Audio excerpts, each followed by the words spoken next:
વિકર્ણ. મને ન ઓળખ્યો?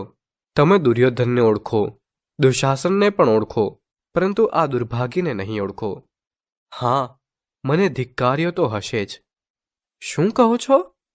નહીં ધિક્કાર્યો હોય તો હું જ એનું પ્રમાણ આપું. તમે કૌરવોને તો ધિક્કાર્યા હશે ને? બસ તો હું પણ કૌરવ છું. હું વિકર્ણ.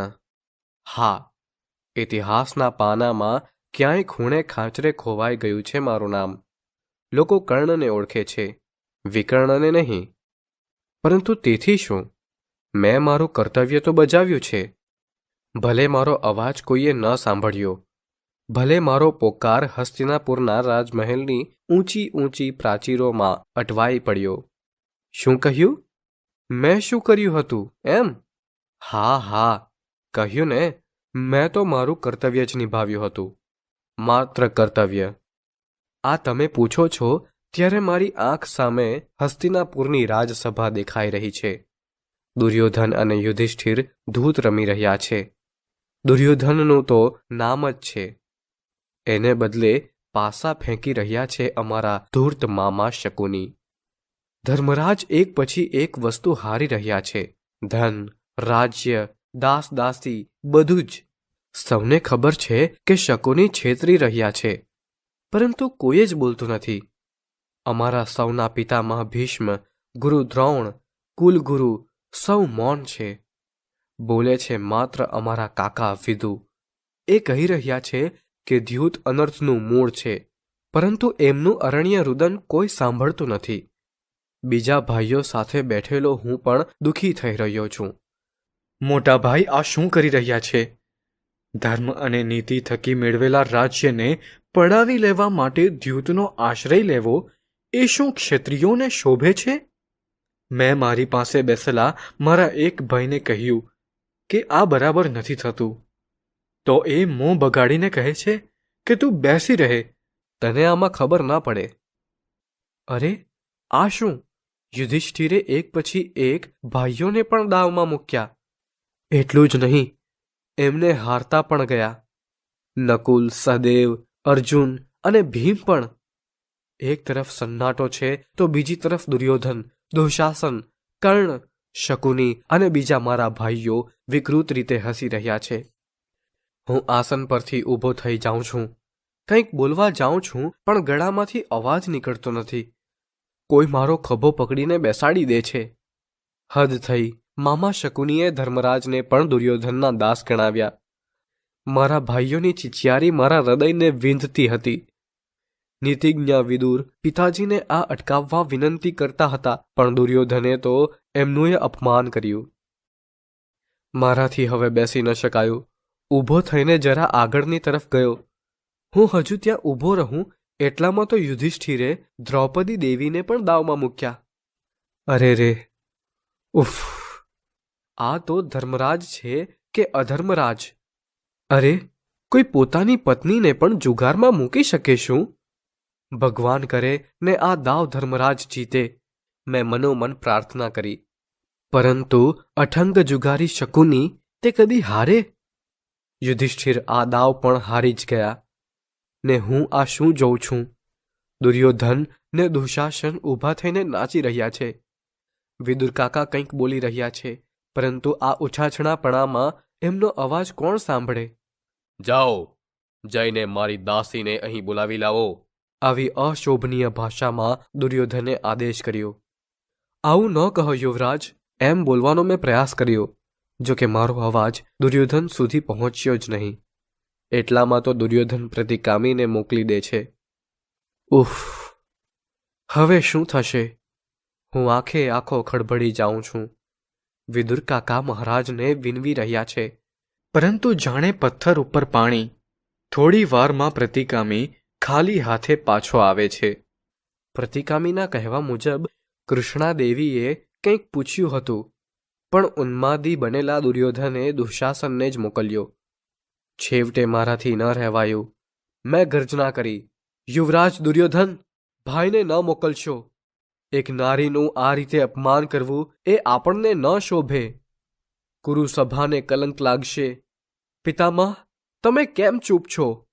દુશાસનને અટકાવી દો, નહીં તો ભારે અનર્થ થઈ જશે. પરંતુ યુવરાજ દુર્યોધને મને રીતસર ધમકાવીને ચૂપ કર્યો.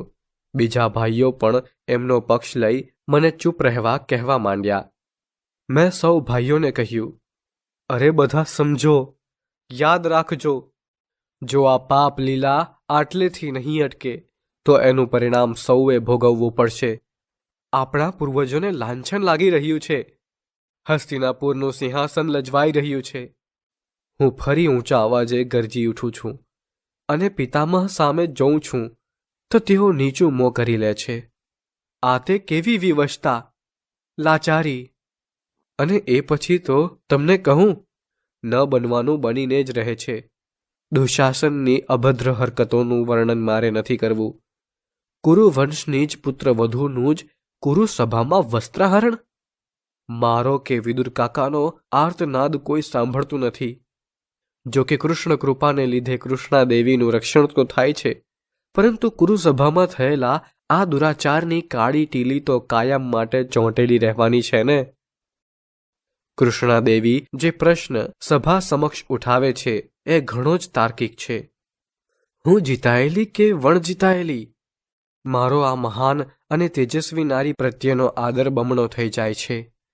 દ્રૌપદી દેવીનું કહેવું એમ હતું કે યુધિષ્ઠિરે પોતે દાસ બની ગયા પછી જો મને દાવમાં મૂકી હોય તો હું દાસી કેવી રીતે બની શકું? શું ગુલામને એ અધિકાર છે? આખી સભા ચોંકી જાય છે. વિદુર કાકા દ્રૌપદીના તર્કના સમર્થનમાં છે. હું પણ આવેશથી બોલી ઉઠું છું, સાચું છે. જે સ્વયં દાસ છે એ વળી કેવી રીતે કોઈ અન્યને દાવમાં મૂકી શકે? મારું સ્પષ્ટપણે માનવું છે કે કૃષ્ણાદેવીની સ્વતંત્રતા અકબંધ છે. તેઓ મુક્ત છે. વિકર્ણ! મોટા ભાઈ દુર્યોધન જોર જોરથી બોલે છે. જાનો માનો બેસ, અથવા તો અહીંથી ટળ. સભામાં નિર્ણય લેનાર મોટા બેઠા છે. તને કોઈ પૂછે ત્યારે બોલજે. મોટા કે ખોટા? મોટા ભાઈ, તમને મારા વેણ આકરા ભલે લાગે છે, પણ હજુ કહું છું, માની જાઓ, નહીં તો. હું આગળ બોલું એટલામાં મારો ખભો પકડીને મારો જ એક ભાઈ મને બેસાડી દે છે. જો કે પિતામહ ભીષ્મ જેવા ભીષ્મ પણ ગોળ ગોળ ઉત્તર આપે છે અને કહે છે કે એક રીતે તો કૃષ્ણા જીતાયેલી ગણાય તો બીજી રીતે વણ જીતાયેલી. પિતામહ તો ધર્મના જ્ઞાતા છે. એ સાચા છે કે ખોટા તે હું નથી જાણતો. હું તો બસ એટલું જાણું છું કે કોઈ પણ નારીનું અપમાન મૂંગો થઈને જોઈ રહે એ સાચો ક્ષત્રિય નથી. મારા પિતા મહારાજ ધૃતરાષ્ટ્ર હવે ડરી ગયા છે.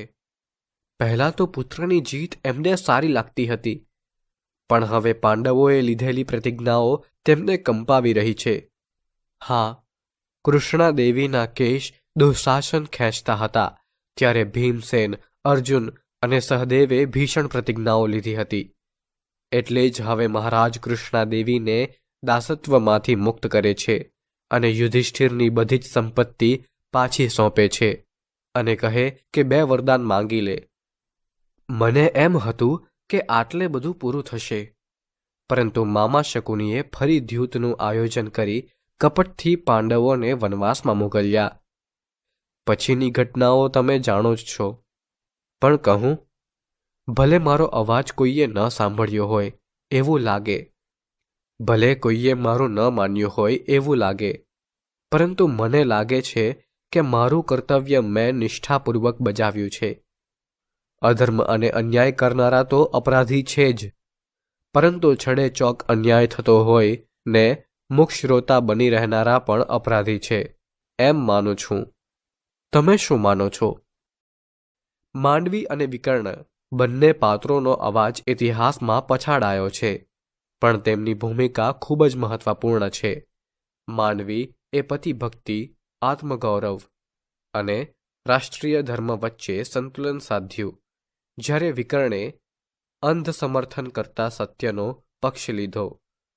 એ બંને પાત્રો પોતપોતાની જગ્યાએ મૂકી રહેલા ધાર્મિક, નૈતિક અને વ્યક્તિગત મૂલ્યોનો ઉન્નત પાઠ પાઠકોને આપે છે. તેઓ આપણને યાદ અપાવે છે કે નમ્રતા અને ન્યાયના માર્ગ પર ચાલવાથી જ સાચો યોદ્ધા બને છે.